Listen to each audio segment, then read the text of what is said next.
80 शब्द प्रति मिनट शुरू। भारत आसियान संबंध न केवल आर्थिक दृष्टि से बल्कि सांस्कृतिक दृष्टि से भी काफी महत्वपूर्ण है।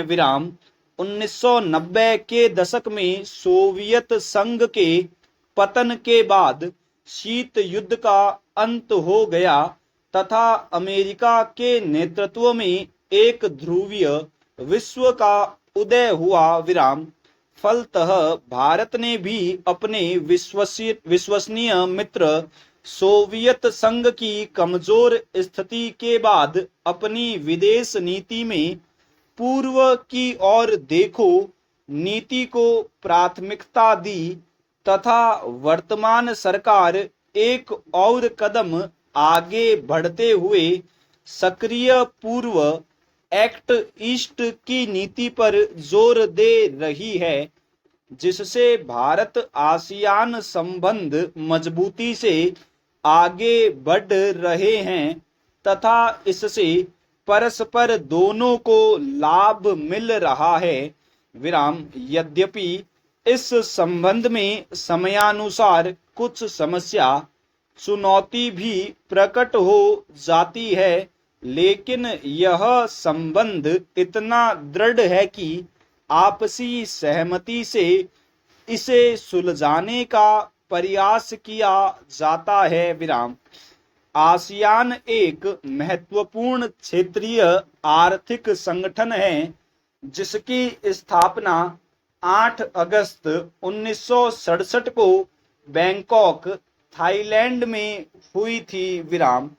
इंडोनेशिया, मलेशिया, फिलीपींस, सिंगापुर तथा थाईलैंड इसके संस्थापक सदस्य है। कालांतर में ब्रुनेई 1984, वियतनाम 1995, लाओस तथा म्यांमार 1997 एवं कंबोडिया भी इससे जुड़ गए। दक्षिण पूर्वी एशियाई राष्ट्रों का संगठन आसियान का क्षेत्रफल 4.46 मिलियन वर्ग किमी, जनसंख्या 653.90 मिलियन तथा सकल घरेलू उत्पाद 2017 $2.77 ट्रिलियन अमेरिकन डॉलर है। आसियान संयुक्त रूप से विश्व की 5वीं एवं एशिया की तीसरी सबसे बड़ी अर्थव्यवस्था है। इसका मुख्यालय जकार्ता में है। शीत युद्ध की समाप्ति और वैश्वीकरण की प्रक्रिया आदि ने विश्व की समस्त अर्थव्यवस्था व आर्थिक संगठनों को प्रभावित किया। फलतः आसियान जैसे संगठन का महत्व काफी बढ़ गया। आसियान संगठन से न केवल भारत जुड़ा है बल्कि चीन, जापान, अमेरिका, ऑस्ट्रेलिया जैसे देशों के साथ भी इसके संबंध प्रगाढ़ हो रहे हैं।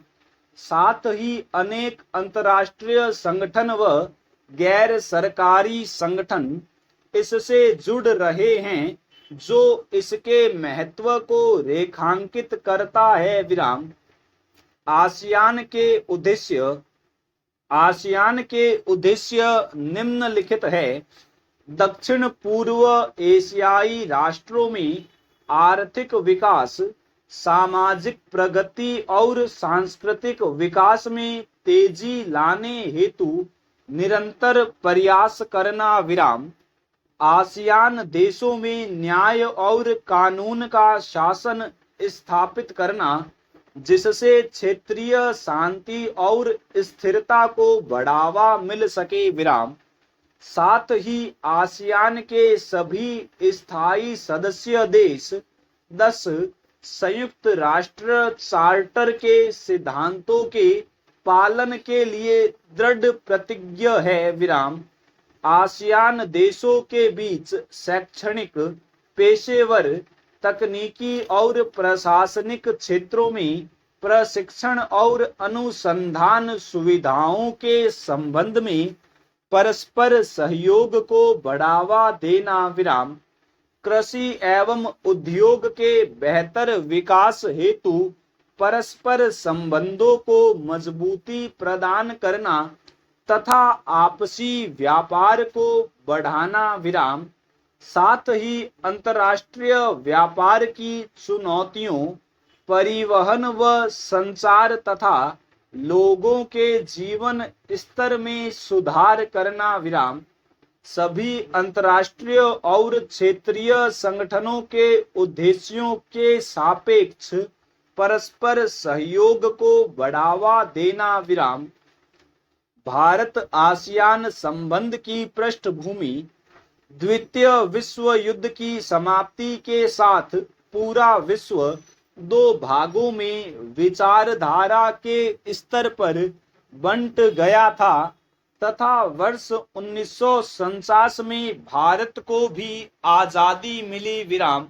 लेकिन भारत ने दोनों गुटों संयुक्त राज्य अमेरिका और सोवियत संघ से अलग हटकर गुट निरपेक्ष आंदोलन का समर्थन व नेतृत्व किया विराम। इसी समय भारत ने विश्व में उपनिवेशवाद की समाप्ति की वकालत की विराम। फलतः इंडोनेशिया सहित कई दक्षिण पूर्व एशियाई देशों से उनके अच्छे संबंध स्थापित हो गए विराम। वर्ष 1967 में बैंकॉक में आसियान की स्थापना हुई, लेकिन 1970 के दशक में भारत धीरे धीरे सोवियत संघ के निकट हो गया, जिससे एक और गुट निरपेक्ष आंदोलन कमजोर होने लगे तो दूसरी ओर दक्षिण पूर्वी एशियाई राष्ट्र भारत से दूर होने लगे, क्योंकि सोवियत संघ एवं दक्षिण पूर्वी एशियाई देशों की आर्थिक राजनीतिक विचारधारा में समानता नहीं थी विराम।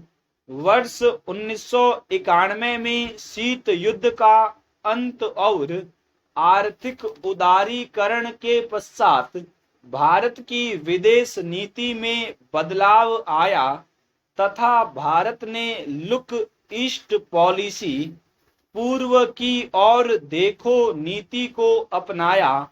इस नीति के अंतर्गत पूर्वी एशियाई एवं दक्षिण पूर्वी एशियाई देशों के साथ आर्थिक एवं वाणिज्यिक संबंध स्थापित करने का प्रयास किया गया विराम।